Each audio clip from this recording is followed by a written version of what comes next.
Cordiales saludos, estimados estudiantes. Vamos a ver ahora cómo se desarrolla un ensayo de tracción y cómo de los datos se pueden obtener los parámetros que definen las propiedades de un material.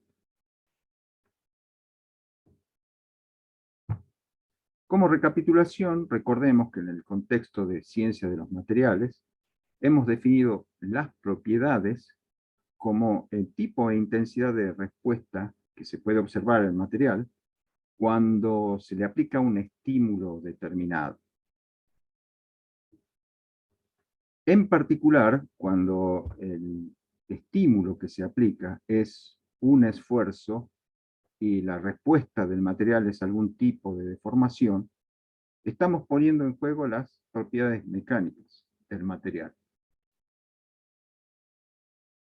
Los ensayos son los métodos para obtener los parámetros que definen esas propiedades.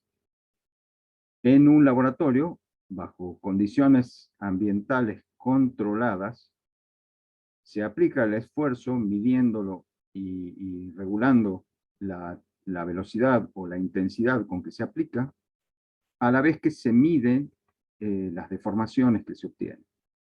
De esa manera, los resultados que se calculan al final, a partir de los datos, tienen validez general. Es decir, son comparables a los datos que se pueden obtener de tablas o que se realicen en otros laboratorios.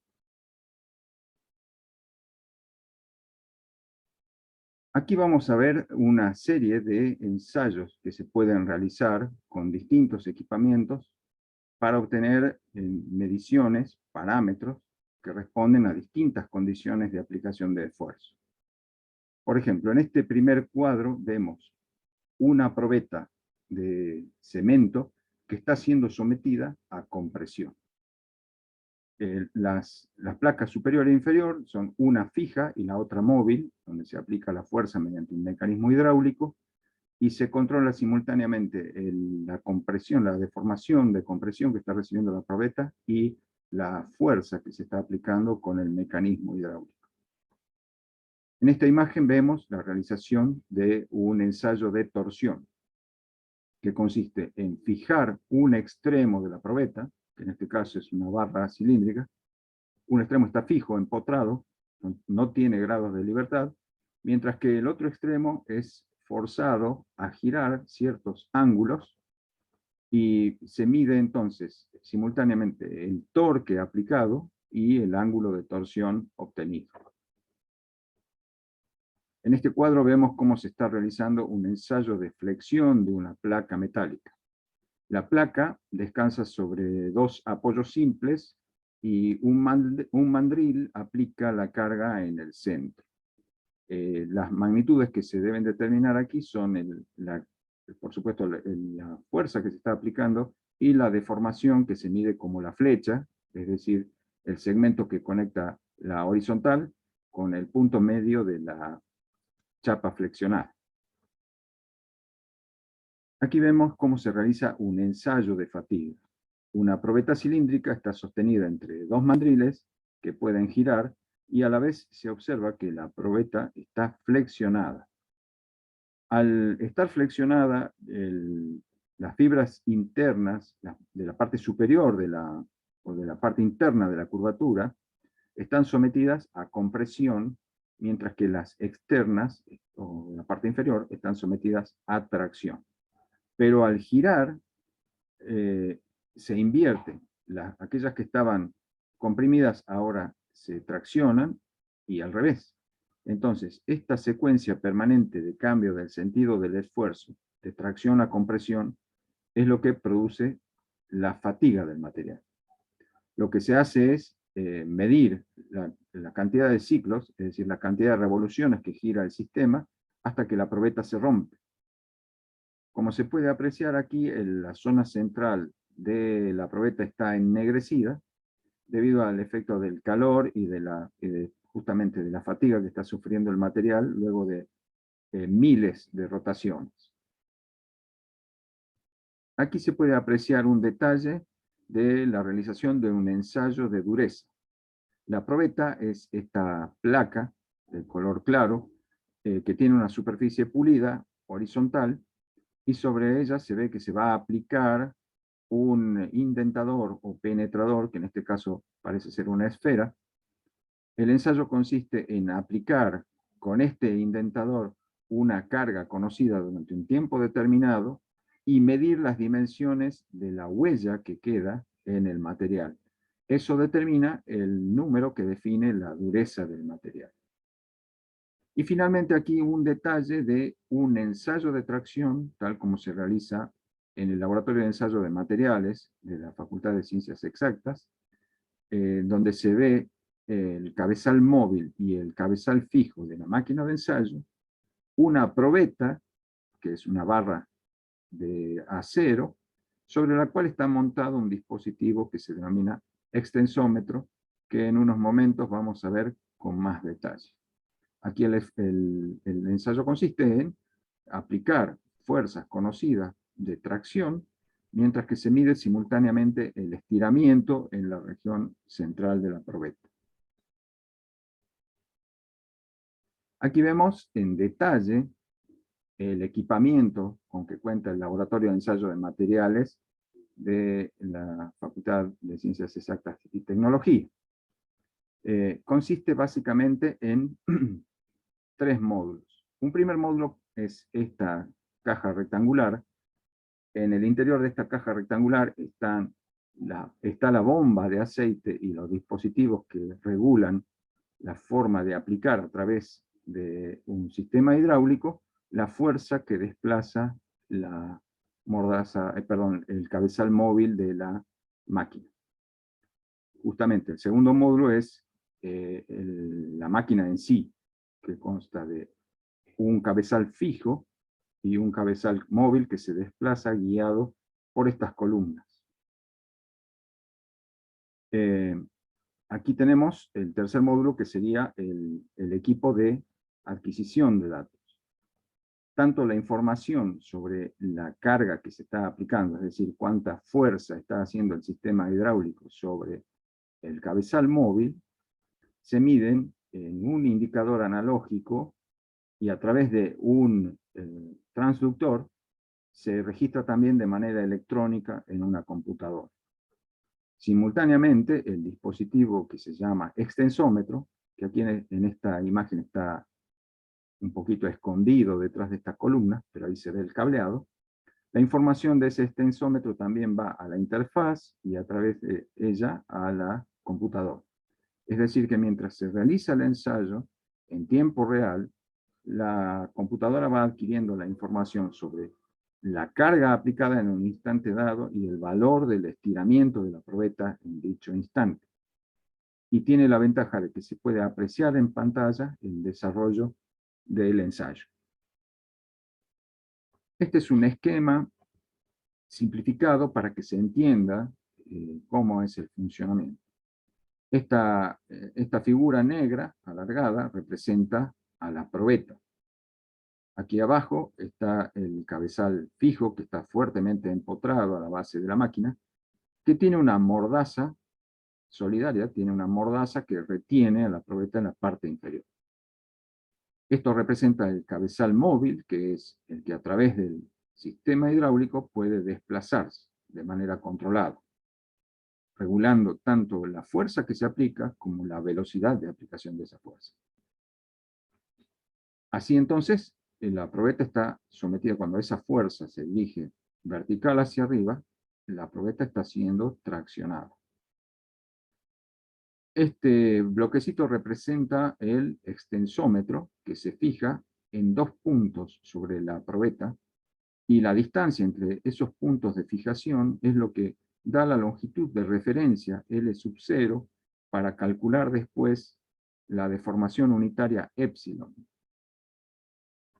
Aquí hay una foto de un tipo de extensómetro, donde se ven los puntos de anclaje, y esta entonces, la separación entre esos puntos de anclaje es la que se debe medir como distancia de referencia. Y finalmente la foto ya vista de cómo es el extensómetro con el que cuenta el equipo del Laboratorio de Ensayo de Materiales de nuestra facultad, montado sobre una probeta en el segmento central. Una desventaja que tiene el equipo de la máquina de la Facultad de Ciencias Exactas es justamente la dependencia de un extensómetro externo. Porque cuando el material ya se aproxima al punto en que es inminente la rotura, por una cuestión de seguridad se lo debe retirar al extensómetro, para evitar que al momento de romperse la probeta, este instrumento se dañe. El evento de ruptura de una probeta puede ser muy violento, en particular si el material tiene alta resistencia. Es mucha la fuerza aplicada que se está concentrando en una porción, perdón, el esfuerzo aplicado que se está concentrando en una porción del material, y cuando se produce la fractura hay una violenta liberación de energía que podría dañar el extensómetro. Existen otros tipos de máquinas para realizar el ensayo de tracción, como esta que se ve aquí, en donde el cabezal móvil se desplaza mediante motores eléctricos. No hay un sistema hidráulico que provea la fuerza, sino motores eléctricos. Esto trae la ventaja de que la posición del cabezal se puede regular y medir con mucha precisión. De manera que el estiramiento o la deformación que va a sufrir la probeta se mide también con mucha precisión mediante el propio sistema de desplazamiento del cabezal. Por lo demás, todo es análogo. Hay un cabezal fijo en el cual está la mordaza inferior, un cabezal móvil con la mordaza superior. Aquí está la figura que representa la probeta, que está siendo traccionada, pero obviamente no hace falta ya un extensómetro, porque la medición del estiramiento de la probeta se hace a través de la determinación de la posición del cabezal superior. Aquí vemos entonces que ahora la longitud de referencia es la distancia entre las mordazas para medir la deformación. Es decir, se mide la longitud en un instante dado, dividido la longitud inicial antes de aplicar la carga, y eso nos da, perdón, el cambio de la longitud en un instante dado, es decir, la longitud en un instante dado menos la longitud inicial, dividido la propia longitud inicial, y eso nos da la deformación unitaria. Aquí se ve en detalle las mordazas y una probeta de sección rectangular, similar a las que se han ensayado en esta práctica, que está siendo justamente sometida a tracción. La adquisición de los datos también se hace a través de una computadora y también se genera un archivo con los datos de la fuerza aplicada en Newton y el estiramiento en milímetros. En el caso de la máquina hidráulica que se había visto antes, la carga venía expresada en toneladas métricas. Aquí directamente la carga se registra en newtons y el estiramiento en milímetros. Las probetas para los ensayos pueden ser de dos tipos. Pueden ser probetas normalizadas, es decir, probetas cuya geometría está dada por alguna de las normas que rigen la realización de los ensayos, que consiste básicamente en hacer que las probetas tengan extremos de mayor diámetro para favorecer el firme anclaje a las mordazas, y lo que se tiene en cuenta para el ensayo es la porción intermedia de menores dimensiones, donde esa sección es justamente la sección de la parte más delgada, es la que interesa para el ensayo. Aquí vemos cuatro formas, cuatro geometrías de probetas preparadas para tracción, y aquí una quinta donde el detalle que se destaca es que los extremos están roscados, probablemente porque la máquina con la que se ensaye tenga cabezales donde la probeta se fija a las mordazas mediante dispositivos roscados. Pero también es posible realizar ensayos de tracción con probetas denominadas industriales, que son porciones de material tomadas directamente de campo y que van al laboratorio sin mayor procesamiento previo. Es decir, Si lo que se quiere ensayar es material de acero en barras para estructuras de hormigón, por ejemplo, directamente se toma una barra recortada de una de las lanzas del lote de hierro comprado para la obra y se lleva esta porción al laboratorio para someterla a ensayo. En caso de ensayar otro material, como por ejemplo aluminio, se pueden tomar recortes de aluminio, como estos que se ven aquí, y con el solo cuidado de que tengan superficies limpias, geometría regular y sean suficientemente grandes para que se las pueda fijar en la máquina, es posible realizar ensayos y obtener resultados que son igualmente válidos en el sentido de comprobar si estos materiales satisfacen las propiedades que se espera que tengan. Es decir, los ensayos que se hacen con probetas industriales son para comprobar que el material está dentro de las especificaciones. No sirve para publicar resultados que puedan servir de referencia a otros, sino solamente para control.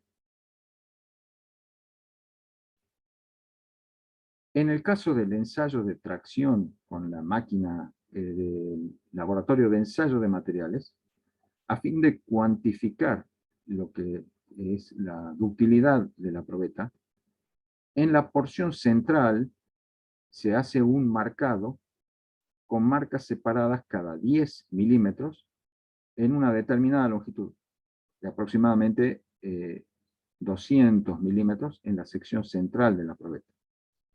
De esa manera tenemos, antes de realizar el ensayo, una longitud que luego se comparará con la que queda luego de finalizado el ensayo. La comparación de cuánto se estiró en total la probeta permite calcular el porciento de alargamiento a la rotura, que es una de las mediciones de la ductilidad del material. Aquí vemos la máquina con la que se hacen estas marcas superficiales, que consiste básicamente en un sistema de fijación de la barra, que mediante una manivela se va desplazando de a pasos de cada 10 milímetros, y una herramienta cortante, que con una manivela permite que cada vez que se desplace 1 centímetro se aplica un esfuerzo y eso hace una marquita que queda sobre la superficie del material. Este marcado no debe ser profundo porque no debe producir lo que sería una semilla de generación de algún defecto que se vaya propagando a medida que se aplica el esfuerzo. Debe ser un marcado superficial, lo suficientemente fuerte para que se perciban las marcas, pero no más que eso, porque de lo contrario se puede inducir algún tipo de daño durante el ensayo. La última aclaración sería que en la máquina de Amsler, perdón, es la máquina de hidráulica, es marca Amsler, mientras que la máquina electromecánica es marca Instron. En la máquina Instron no es necesario marcar previamente la probeta. Bueno, hecha esa aclaración, ahora vamos a ver cuáles son los parámetros que nos interesan definir en las propias probetas. Es decir, lo que necesitamos saber es cuáles son las dimensiones originales de la probeta. Cuál es la longitud inicial L sub 0 y cuál es el área de la sección transversal A sub 0. Lo que se sugiere en este dibujo es que en el caso de la tracción, esas dimensiones originales, que aquí están representadas en líneas de trazo, se van a modificar fuertemente una vez que se aplique el esfuerzo, es decir, una vez que se haga todo el proceso de ensayo, puede haber grandes cambios en la geometría. Lo que sabemos es que en la tracción uno espera un alargamiento, pero a la vez, como el material tiende a conservar el volumen, va a haber simultáneamente una reducción del diámetro de la probeta. Por lo tanto, va a disminuir la sección, la superficie del área transversal. De todas maneras, la definición del esfuerzo de ingeniería exige que se calcule la fuerza aplicada en un instante dado siempre dividido en el área inicial. Es decir, que para la definición del esfuerzo de ingeniería no se tiene en cuenta la reducción del área de la sección transversal. Siempre se divide en el valor del área inicial. Aquí tenemos el caso análogo al primero, cuando el ensayo es de compresión.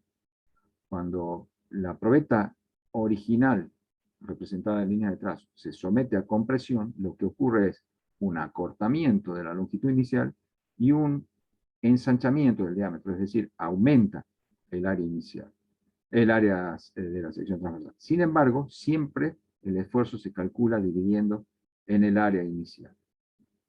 En cuanto al estiramiento, se lo divide en la longitud inicial de referencia, ya sea entre los extremos donde va aplicado el extensómetro o la distancia de separación entre las mordazas, eso da la longitud L0, se divide el estiramiento en la longitud L0 y eso da la deformación nominal o deformación de ingeniería epsilon. Para medir, para calcular el área inicial a sub 0, necesitamos medir el diámetro inicial de la probeta antes de someterla al ensayo. Normalmente eso se hace con instrumentos de mano, que puede ser un calibre, que es el caso de este ensayo, o podrían ser tornillos micrométricos.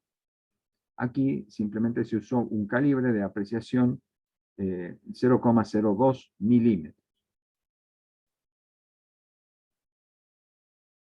Bueno, una vez que está la probeta preparada, sea para esta máquina, la máquina universal Amsler hidráulica, sea para la Instron electromecánica, una vez que está acondicionada la probeta, hay que proceder al montaje. El montaje consiste en fijar la máquina en esfuerzo cero, preparar las mordazas, colocar la probeta, ajustarla con las mordazas y aplicar una pequeña precarga para tensar para tensarla la probeta y que quede firmemente anclada. Las mordazas están hechas de tal manera que mientras más se estire, más fuertemente la toman a la probeta. Lo que sí es necesario controlar es que el indicador de carga esté en cero. Un detalle que se puede apreciar es que aquí este indicador analógico tiene dos agujas, una que es roja y otra negra. Ya vamos a ver en detalle para qué sirve.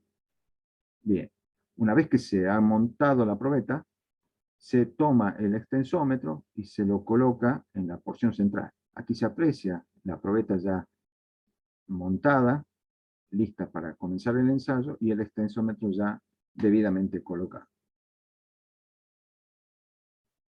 Bien, aquí está el medidor analógico de carga del equipo Amsler, de la máquina hidráulica. Aquí se ven las dos agujas.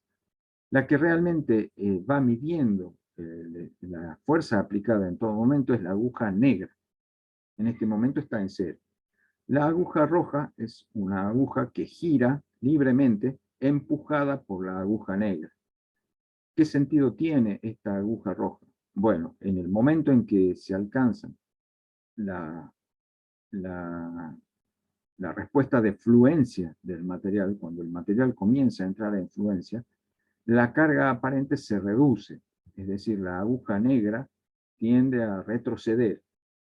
Entonces, la aguja roja queda marcando el punto donde se alcanzó la máxima fuerza aplicada. Sirve de testigo entonces, cuando hay una disminución de la fuerza aplicada, la aguja roja sirve de testigo para ver cuál fue el máximo valor de fuerza aplicada. ¿Cuáles son las respuestas posibles de un material sometido a tracción? En general, hay dos respuestas. Una, como la que se ve aquí en este gráfico, es una curva compuesta de zonas que vamos a ir analizando luego progresivamente. La primera zona es donde el material responde de manera lineal y de manera elástica. Lineal quiere decir que se guarda proporcionalidad entre la deformación que experimenta el material y el esfuerzo aplicado. Es decir, vale la ley de Hooke. Y por otro lado, es reversible porque en todo momento en esta porción de la curva, cuando se quita el esfuerzo, el material recupera su forma original.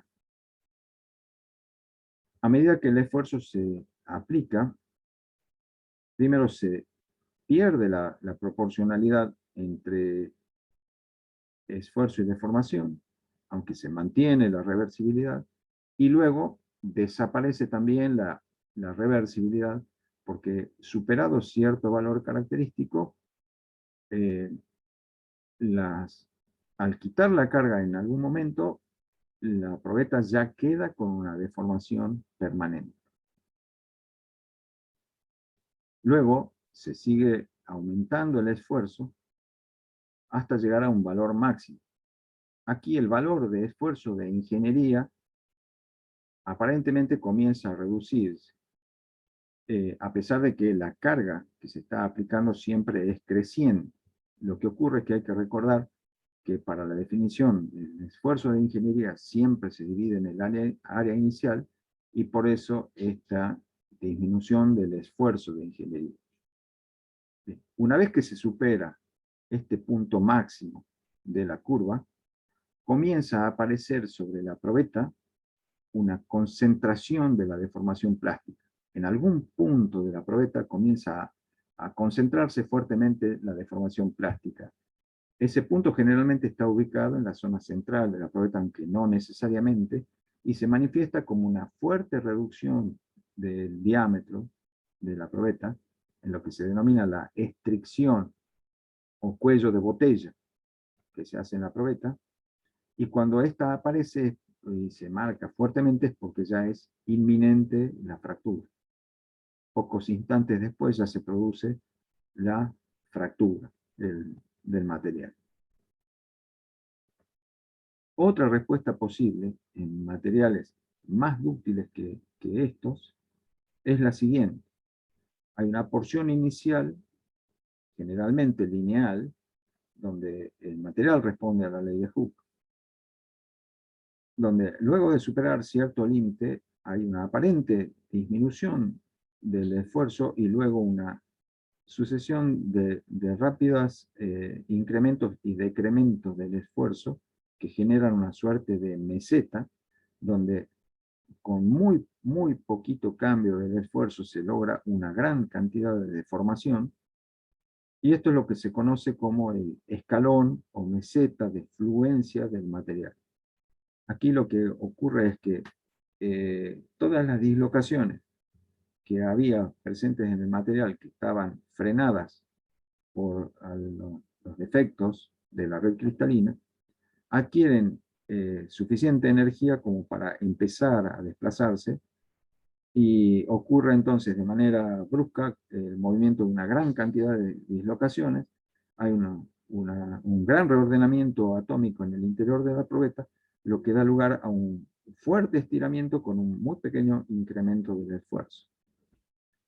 Una vez que termina esa reorganización de la estructura interna de la probeta, ese reordenamiento atómico, el material vuelve a responder, es decir, de nuevo hay que aplicar un esfuerzo apreciable para producir ulteriores deformaciones.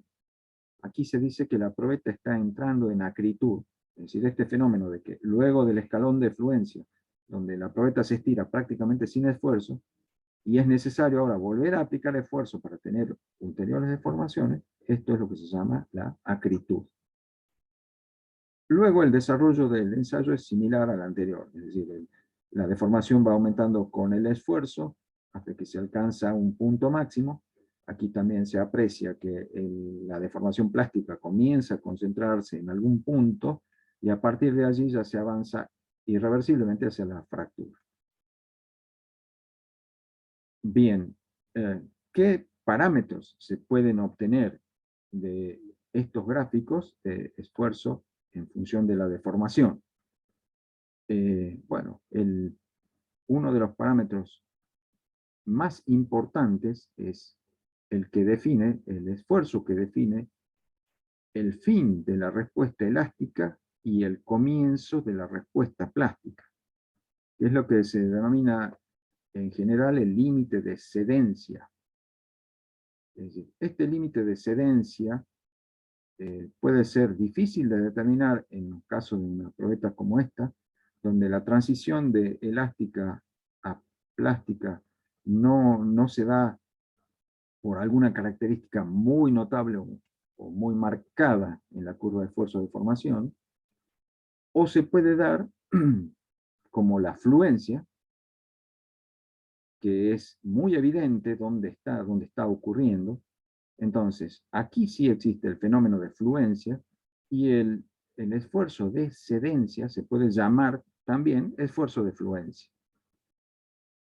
Por una especie de generalización y simplificación del lenguaje, aquí también se habla de esfuerzo de fluencia, el punto donde termina la elasticidad, aunque vemos que realmente no existe el fenómeno denominado fluencia, que consiste en la aparición de esta meseta o escalón. Aquí, aunque no hay meseta o escalón, al límite de cedencia, el límite entre lo elástico y lo plástico, también se le suele llamar, aunque incorrectamente, límite de fluencia. Bueno, sea de una u otra manera, necesitamos tener el valor de este esfuerzo que separa lo elástico de lo plástico. Es una de las características que define una propiedad del material. Entonces se debe determinar.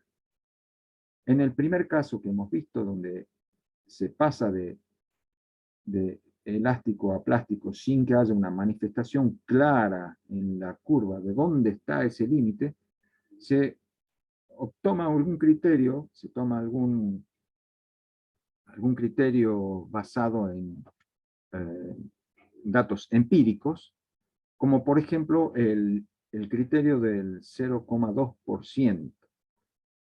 Una vez que se ha alcanzado ya el límite elástico, se tiene bien definida la porción inicial de la curva y es posible determinar la pendiente del tramo inicial, lo que se hace es, en el gráfico, trazar una recta paralela a la porción inicial que pase por el punto de abscisa 0,002, es decir, el punto que corresponde a una deformación del 0,2%. Esa recta es paralela, como se dice, al tramo inicial y entonces corta a la curva en algún punto.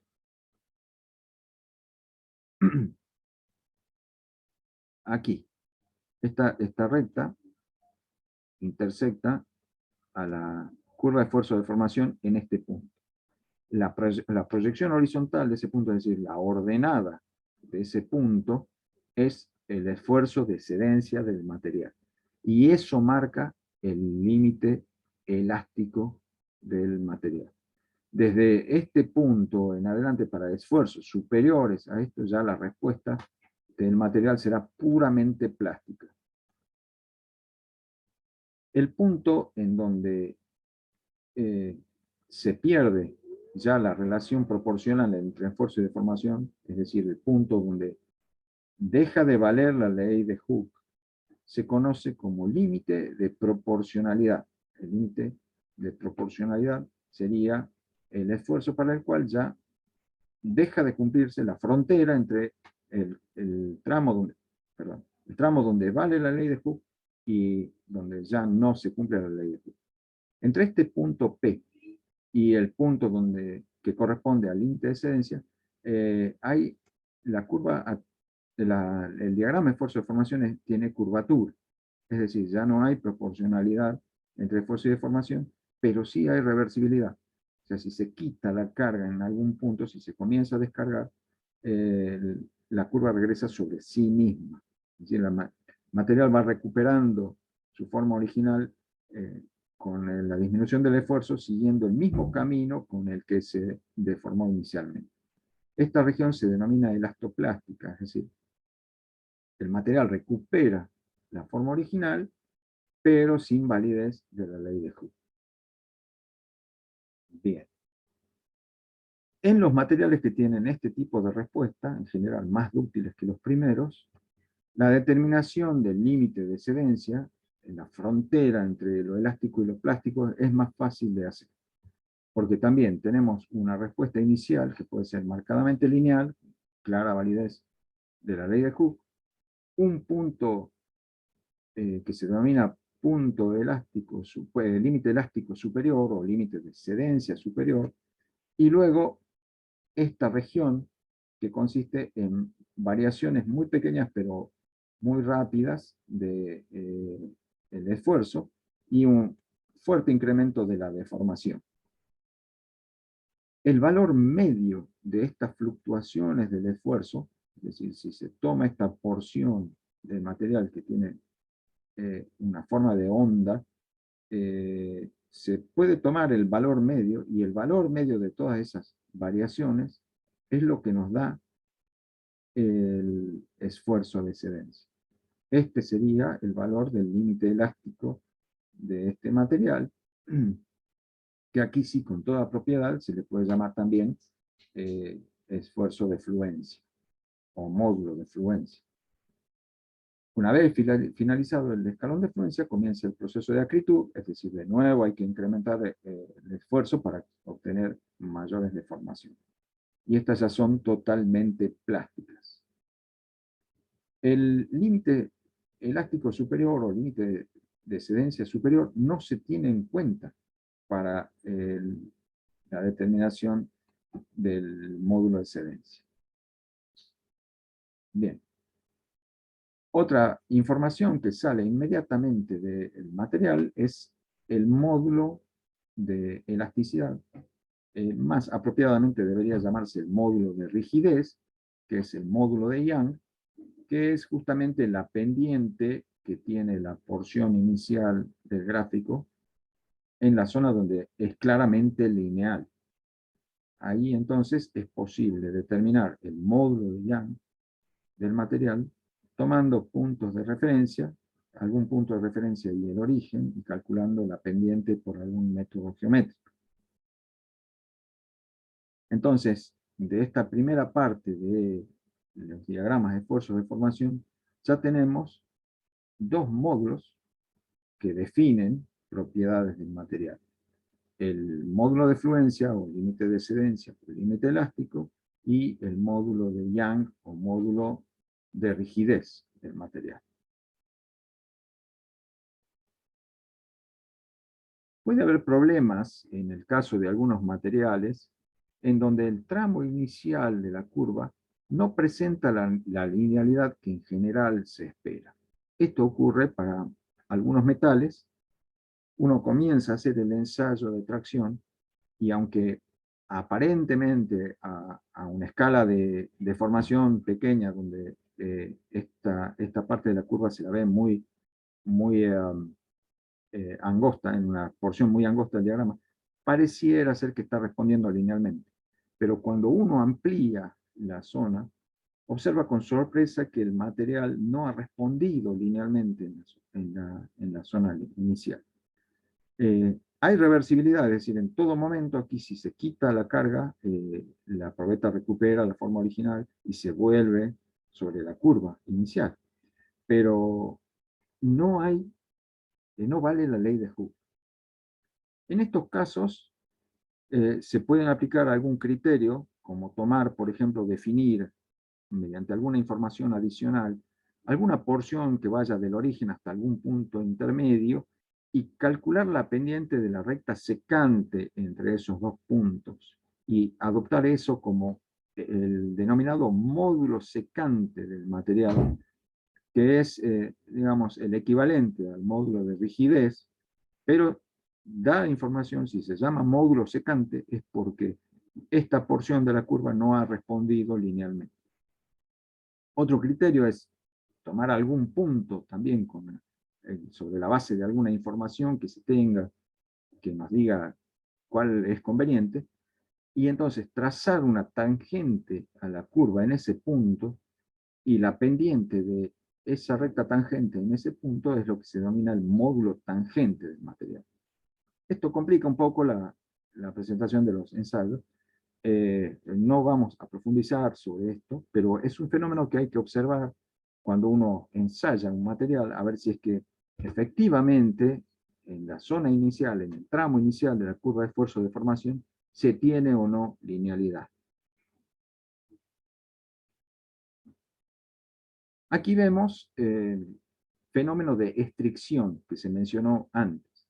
Aquí vemos dos probetas de acero que ya están fracturadas, ahí se ve la línea de fractura, aquí se ha vuelto a unir las partes para que se vea claramente cómo se acumuló deformación plástica en la porción donde se produjo la fractura, que esto es característico de las fracturas dúctiles, es decir, fracturas donde se acumula gran cantidad de formación plástica antes de producirse la rotura. Es decir, que el material preanuncia su inminente rotura cuando aparecen estricciones. Es decir, cuando se observa que ya en la probeta aparece una marcada reducción del área, es porque el esfuerzo está llevando al material a su límite de resistencia y está próximo a romperse. Distinta es la fractura frágil, donde la fractura ocurre sin manifestación previa de acumulación de deformación. Instantáneamente se rompe sin aviso previo. De manera similar, en una probeta de aluminio de sección rectangular, como esta que se ve aquí, aparece una porción donde se produce un fuerte estrechamiento de la sección transversal, ahí se acumula mucha deformación plástica y ahí es donde inminentemente va a ocurrir la fractura.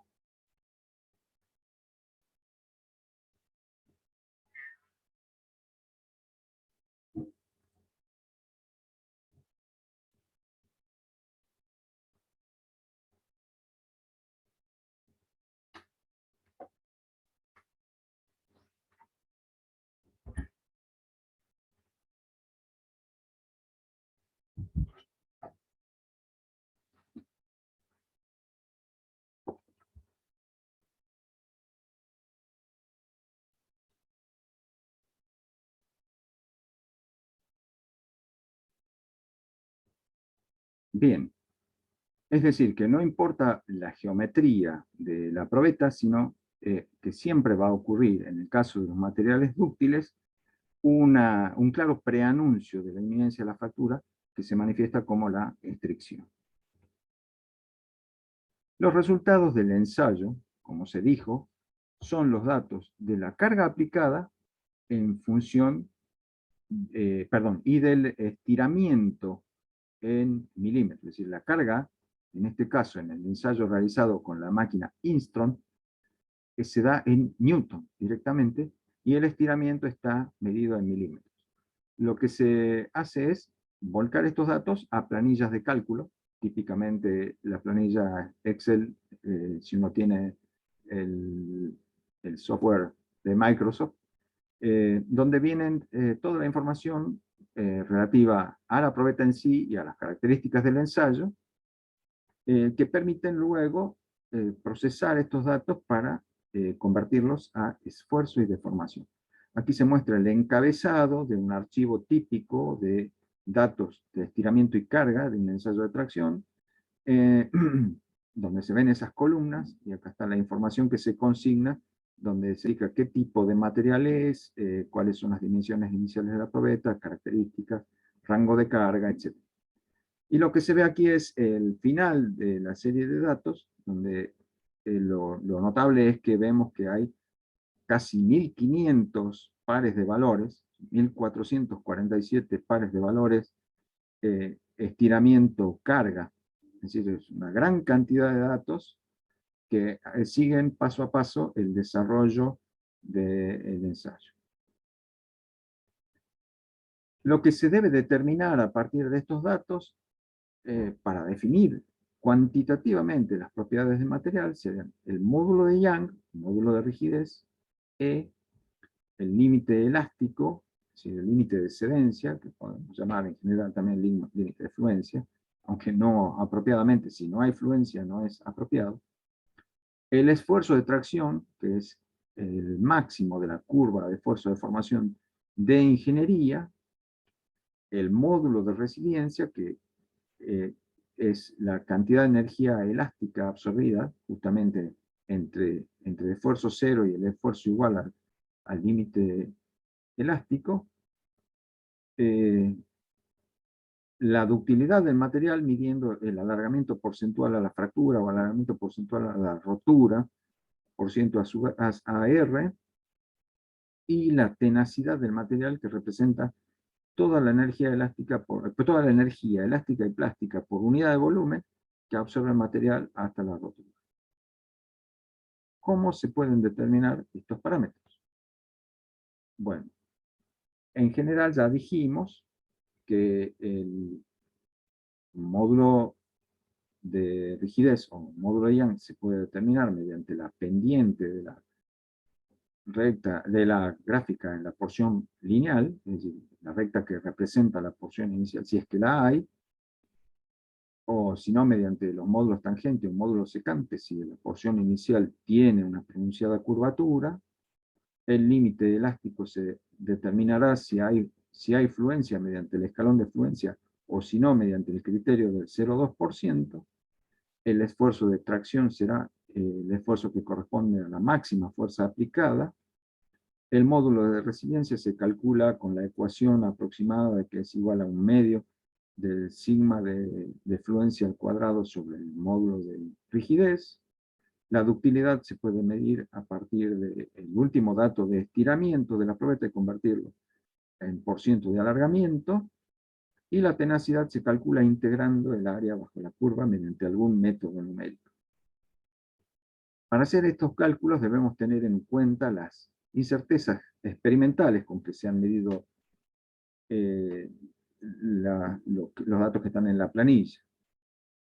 Entonces, y estas incertezas dependerán del origen de estos datos, es decir, cómo se los tomó a los datos.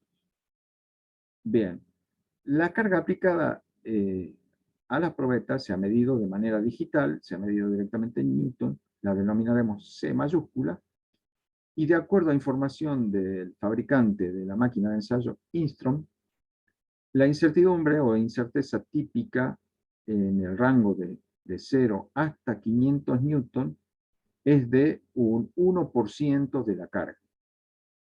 Mientras que la incerteza de la carga para valores mayores que 500 newton es del 0,5% de la carga aplicada. El estiramiento de la probeta se mide también de manera digital, ya lo dijimos, la máquina Instron tiene la característica de poder seguir en la posición del cabezal móvil en todo momento, y se lo mide con una precisión del orden del micrón. Entonces, consideraremos que la incertidumbre del estiramiento está en el orden de 10 a la menos 3 milímetros. La longitud inicial de referencia o de separación entre las mordazas cuando va a iniciar el ensayo L sub 0 también se determina con el mismo margen de incerteza que los estiramientos, es decir, 1 por 10 a la menos 3 milímetros. Mientras que las dimensiones de la probeta, que fueron medidas con el calibre de apreciación 0,02, justamente el lado A y el lado B de la sección rectangular de la probeta están afectados de la incertidumbre igual al error de apreciación del calibre con que se mide.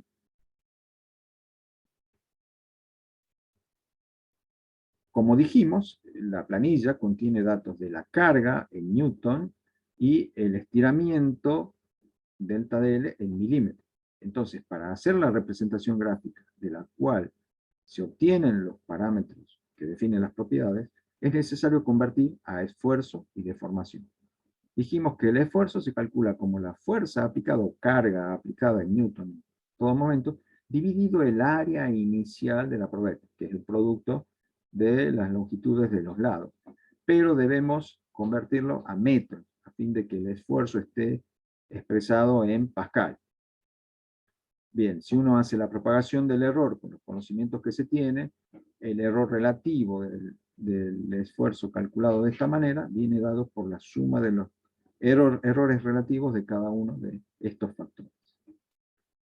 La deformación unitaria se calcula dividiendo el estiramiento, que figura en la tabla de valores en la longitud inicial o separación inicial de las mordazas, que es igual a 50 milímetros. Haciendo la propagación del error, aquí tenemos cómo se calcula el error relativo de la deformación.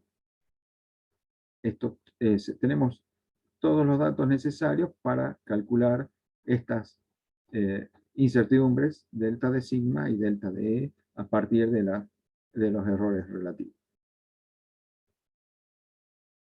Es recomendable, puesto que la incertidumbre de la carga varía con el rango. Dijimos que de 0 a 500 newton era el 1% de la carga aplicada, mientras que por encima de 500 newton era el 0,5%. Entonces conviene usar la planilla Excel para calcular el margen de error correspondiente a la carga en newton.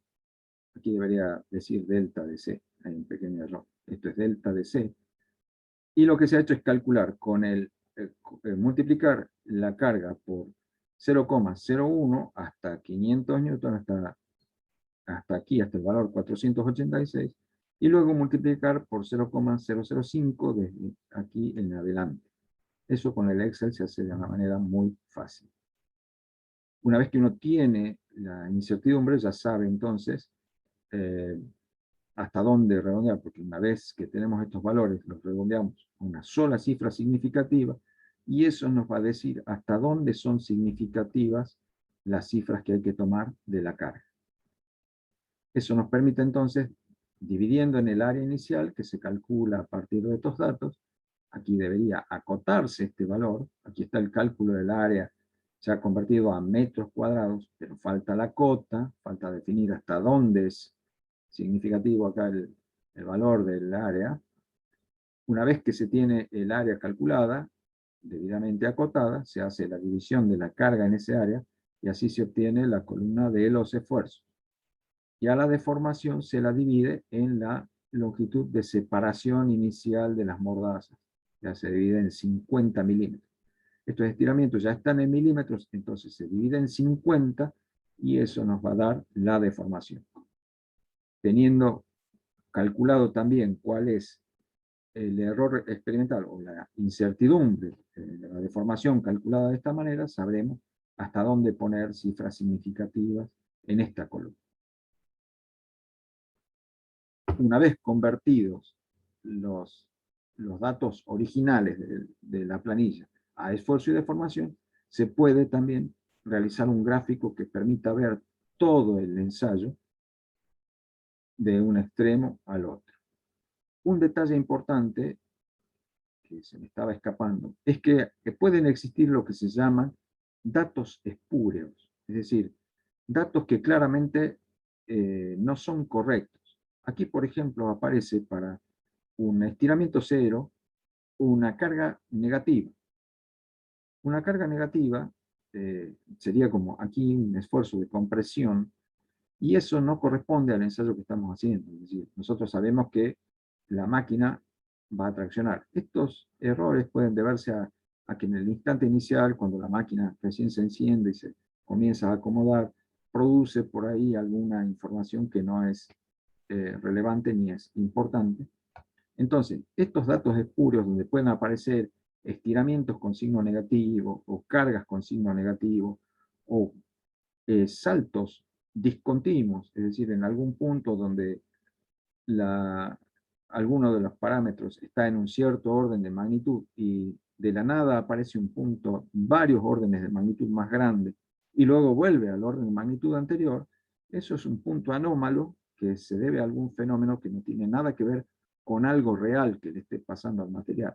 Es algo que tiene que ver con alguna pequeña falla en la adquisición de los datos, alguna causa que no conocemos, pero que está claramente introduciendo lo que se llama un dato espúreo.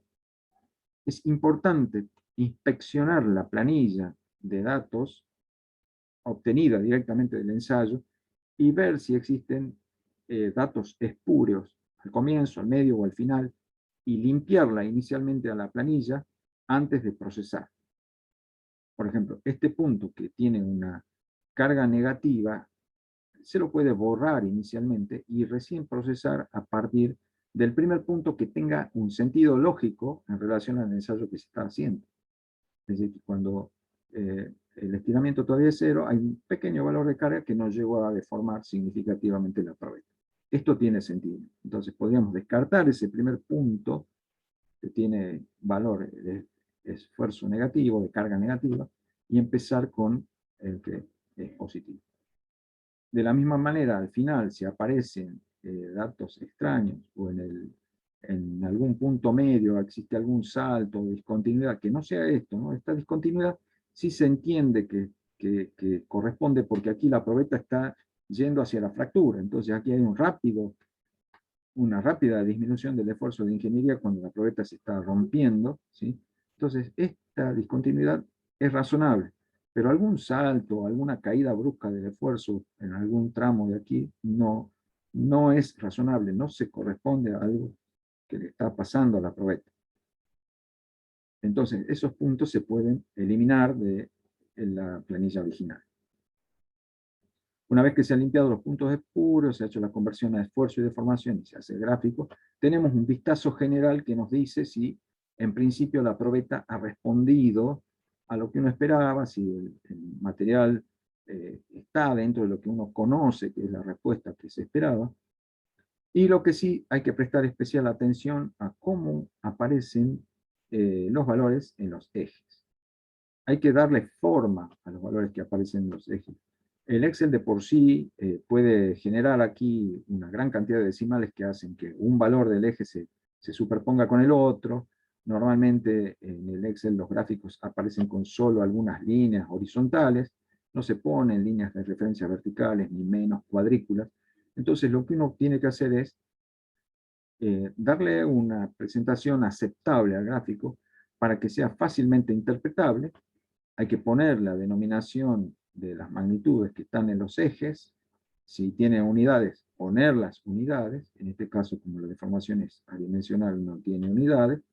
Y poner los valores que se vean claramente. Lo mejor es poner notación exponencial para que no se acumule acá gran cantidad de ceros. Es decir, hay que cuidar la presentación del gráfico. No solo para que nosotros la entendamos y podamos interpretarla, sino para que en caso de publicarla o presentársela a un tercero, éste pueda interpretar rápidamente y tomar valores rápidamente y que le sirva el gráfico. Entonces, hay que cuidar la presentación. Bueno, este vistazo general ya nos dice por dónde deberemos andar buscando el sigma de tracción. Aquí vemos que quizá debamos ampliar esta porción para ver si hay algo que parece un tramo lineal. Aquí parece haber una suave concavidad. No parece haber un tramo decididamente lineal, así que quizá hay que analizar bien esta sección inicial para ver si efectivamente se debe apelar al criterio del sigma tangente o del sigma secante para determinar el módulo de rigidez. Lo que se ve es que no hay escalón de fluencia, entonces el límite de excedencia o el límite elástico va a haber que determinarlo sí o sí mediante el criterio del 0,2%. Todo eso lo podemos ver así en un vistazo general de todos los datos, de la curva de esfuerzo de formación. Se podría ganar un poquito más de detalle si, por ejemplo, se decidiera cortar la gráfica en el valor 0,1 de esfuerzo. Pero siempre Excel le agrega un poco más por una cuestión de prolijidad. Pero uno podría bien cortar acá en 0,1 o en 0,15 tal vez, para no tener tanto gráfico desperdiciado. Bueno, entonces, para determinar el módulo de Young, lo que hay que hacer es, una vez que se ha determinado si hay una porción suficientemente lineal, es hacer el cálculo de la pendiente. Si tenemos realmente una recta. Aquí vemos que en este caso hay una concavidad marcada, es decir, esto es una curva. Se podría con el Excel hacer un ajuste lineal, pero sabemos que si hacemos aquí el ajuste de una recta por cuadrados mínimos, esa recta seguramente va a ser una secante. Es decir, que vamos a calcular el módulo Young con el módulo secante. Entonces deberemos, de alguna manera, hacer saber que estamos aplicando el criterio del módulo secante. Si, por el contrario, esta parte es notablemente lineal, no hay problema, se hace el ajuste lineal con el Excel y se calcula la pendiente. Lo que se hace es, cuando se toma la opción de agregar la curva de tendencia sobre los puntos experimentales, es marcar la opción de que se muestre la ecuación en pantalla, y una vez que aparece la ecuación de la recta de ajuste, hay que mirar que la pendiente esté dada con muchas cifras significativas, porque normalmente Excel por defecto da la pendiente con una sola cifra significativa, pero eso no permite conocer el valor del módulo. Lo que hay que hacer es darle forma a ese parámetro para que aparezca con muchas cifras significativas, y eso nos dará el módulo I. Y existe una herramienta que se llama análisis de datos, que permite también encontrar no solo la pendiente, sino el error estadístico, la incertidumbre estadística que tiene la pendiente, que sería la cota que debemos ponerle al módulo IA. Bueno, el caso del límite elástico, cuando el material no tiene escalón de fluencia, se hace con el criterio del 0,2%. Aquí debería decir, perdón, acá debe decir 0,2%, ¿no? Un pequeño error en la diapositiva, les pido disculpas. La idea, como decíamos, era, una vez que ya hemos determinado el límite elástico, generamos una columna que nos dé valores de una recta que parte del punto 0,0020, es decir, parte de este punto, que tiene coordenadas de formación 0,002, esfuerzo 0, tiene pendiente igual al módulo de Young, y la trazamos por un intervalo suficientemente largo como para que tengamos la intersección de esa recta con la rama del gráfico esfuerzo de formación. Ese punto de intersección podemos ampliarlo y ver dónde está, cuál es el valor de la ordenada del punto de intersección. La ordenada de ese punto de intersección será el sigma de excedencia o sigma del límite elástico del material. Lo que se puede hacer es tocar con el cursor el punto donde vemos que se intersecta, tocar el punto de la gráfica de esfuerzo de formación que se intersecta con la recta, y aparecerá un rotulito. Excel nos pone un rotulito. Cuando tocamos cualquier punto y lo dejamos un momentito, Excel nos muestra un rotulito donde aparecen las coordenadas de ese punto. Entonces, al tocar ese rombito donde está la intersección con la recta, observamos qué valor nos da de la ordenada, y ese será el valor del esfuerzo del límite elástico del material, ¿sí? Esta es la ecuación a la que responde la recta que pasa por el punto 0,002 y 0 y tiene pendiente E igual al módulo de A. Entonces, dándole los valores de deformación de este intervalo, perdón, tomando a partir desde 0,002 hasta algún valor suficientemente grande como para asegurarnos que aparezca la intersección de la curva, se genera esta lo que vamos a obtener es un valor de, perdón, como el esfuerzo. El esfuerzo está calculado a partir de la carga, la incertidumbre, la incertidumbre de este dato va a venir dada por la incertidumbre con que quedan los valores de esfuerzo calculados a partir de la carga y de las dimensiones de la probeta. Es decir, esta sería la forma de calcular la incertidumbre con que vamos a dar el valor del esfuerzo de fluencia, esfuerzo de excedencia o límite elástico. Perdón, algo está faltando porque tenemos primero el módulo Young, segundo el límite elástico, y acá de golpe pasamos a 4, determinación del límite de excedencia. Se nos pasó un 3 por ahí, ya veremos. Bueno, el módulo de resiliencia es la energía por unidad de volumen que el material absorbe en la porción lineal, en la porción elástica de la deformación. ¿Sí? Si todo esto hasta aquí es elástico, el área encerrada aquí entre la curva desde cero hasta el límite elástico y todo esto, ese área será eh, la energía por unidad de volumen que absorbió la probeta. Lo que se hace es aproximarla. Si yo conecto este punto con este mediante una recta, se calcula el área del triángulo. En este caso va a quedar mucha área afuera, pero se calcula el área de ese triángulo y se da eso como un estimador del módulo de resiliencia. En este caso se calcula entonces como un medio del sigma de fluencia al cuadrado sobre el módulo de rigidez. Y la propagación es, siguiendo las reglitas que conocemos, este sería el error relativo. Bueno, lo multiplicamos por el valor calculado del módulo de resiliencia y eso nos va a dar la cota. Entonces podemos dar el estimador del módulo de resiliencia con su cota. Aquí está. El módulo de tracción era el misterioso punto 3. Bien, el módulo de tracción es simplemente buscar cuál es el máximo valor de esfuerzo de la curva. Esto nos puede orientar dónde, pero mejor es buscarlo en la planilla, estar seguros de que el que estamos considerando el máximo es realmente el máximo. Tomamos el valor de carga máxima de la planilla, lo convertimos a esfuerzo, es decir, tomamos C sub m, es el valor de la máxima carga aplicada, buscamos en la planilla, lo convertimos a esfuerzo y ese será por definición el esfuerzo de tracción del material. ¿Sí? Y por supuesto la propagación es inmediata. Bueno, ahora tenemos un problema porque hemos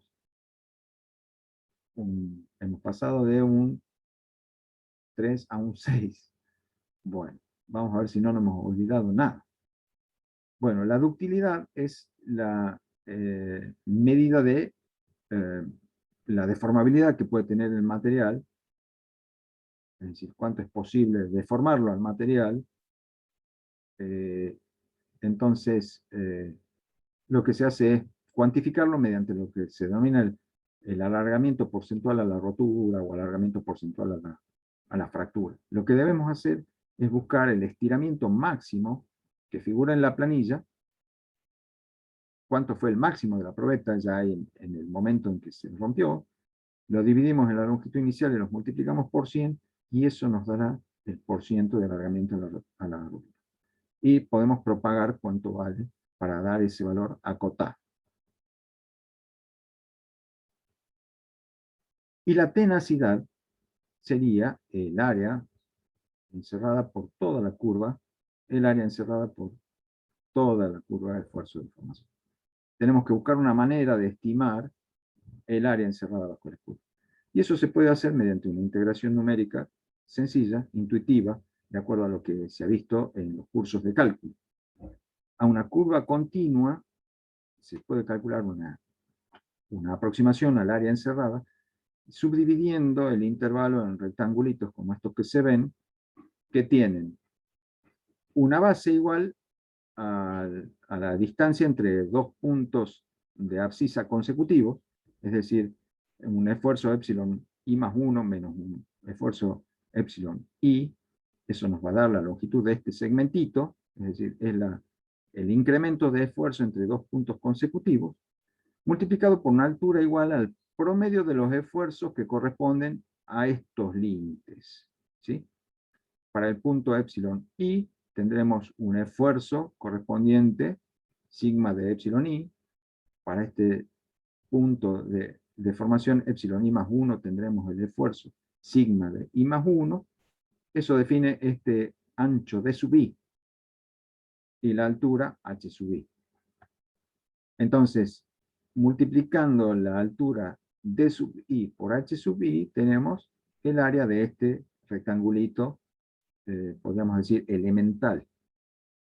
la suma de todos esos rectangulitos, debajo de toda el área, es lo que va a dar la aproximación a la tenacidad del material.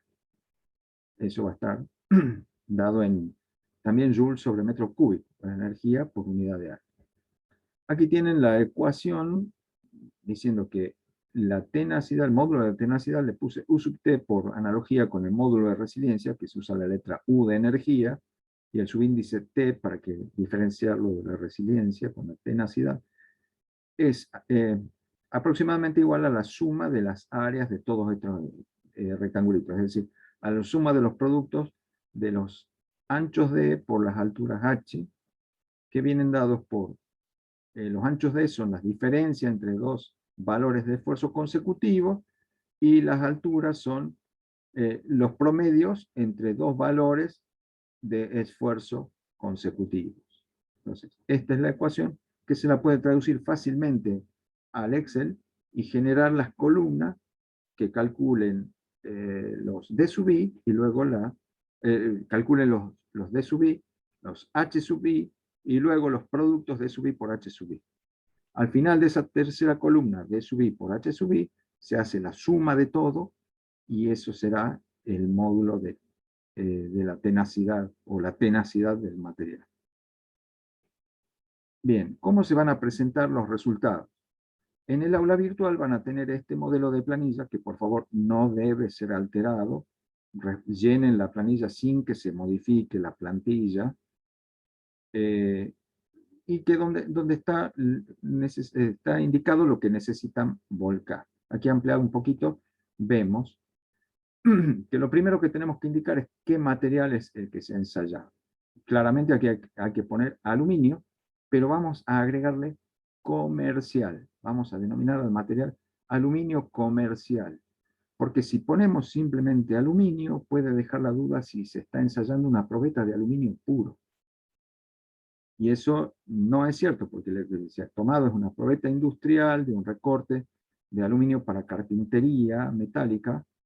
Entonces es aluminio comercial. Esa va a ser la denominación del material que vamos a poner aquí en la planilla. Denominación, bueno, aquí no tenemos, no tiene una denominación específica. Si fuera una aleación de aluminio conocida, aquí deberíamos poner la denominación que según normas tiene la aleación de aluminio, pero no sabemos. Pondremos aluminio comercial y no sabemos cuál aluminio es. Aquí podríamos poner desconocido, o poner punto, o poner una X, o poner un guión, porque no sabemos cuál de las aleaciones del aluminio es. Probablemente después, a partir de la información que salga del ensayo, podamos determinarla, o no, no se sabe. En cuanto a forma, aquí lo que tenemos que especificar es que la sección de nuestra probeta industrial era rectangular. Entonces, en forma, ponemos sección rectangular. Y condición, ¿qué condición tenía? ¿Era un material virgen? No sabemos, pero aquí podemos probeta industrial.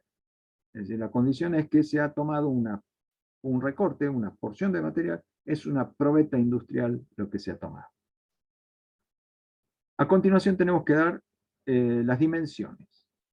Aquí tenemos un casillero que dice diámetro, si la probeta es circular, pero como aquí en forma hemos puesto sección rectangular, lo que corresponde aquí es poner una X. No hay diámetro. Aquí pondremos las dimensiones del que llamaremos lado A, aquí las dimensiones del que llamaremos lado B.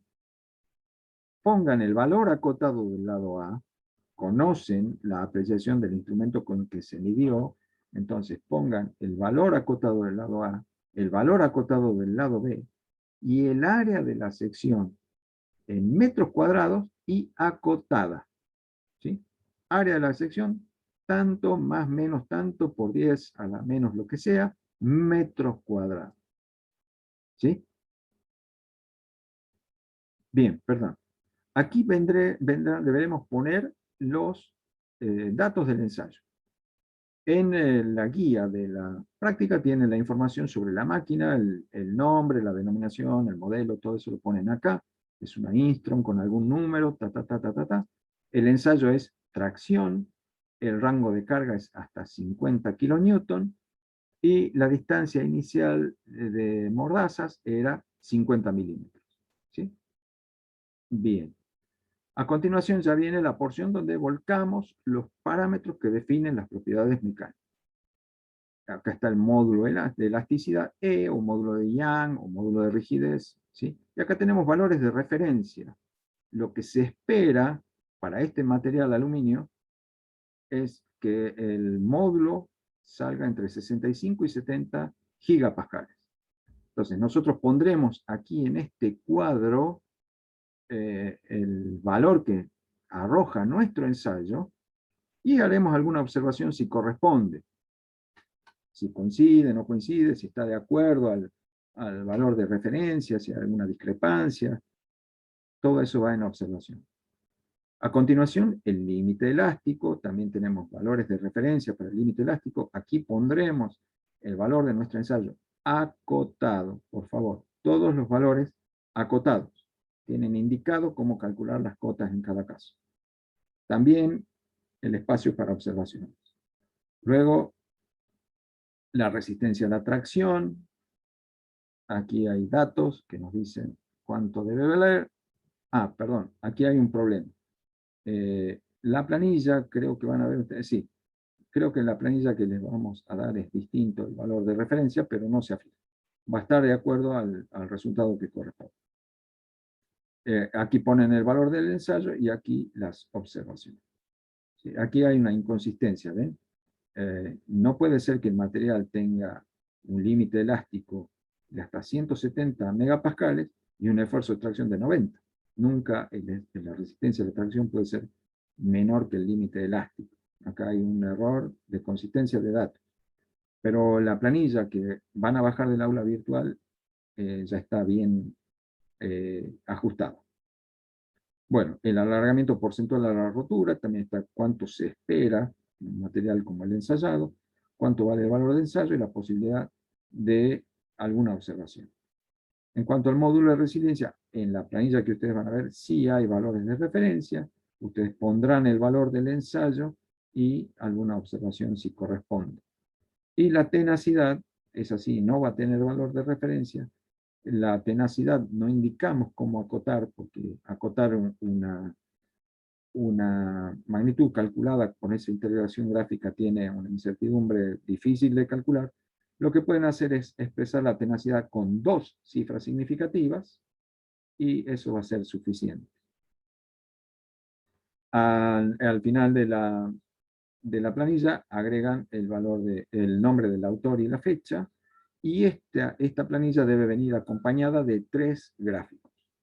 El diagrama de esfuerzo de formación en todo el intervalo del ensayo, la porción inicial de la curva de esfuerzo de formación donde se hace el cálculo del módulo de rigidez, y la otra porción inicial un poco más grande donde se hace la construcción del 0,2%. Eso es lo único que deben presentar, no es necesario que agreguen ningún documento, no necesitan hacer un informe completo, solamente esta planilla y las 3 gráficas que acabamos de indicar. Eso sería todo entonces, estimados jóvenes. Ya saben que siempre tienen a disposición las consultas para cualquier duda. Y bueno, tienen en el aula virtual todo el material para trabajar. Muchísimas gracias.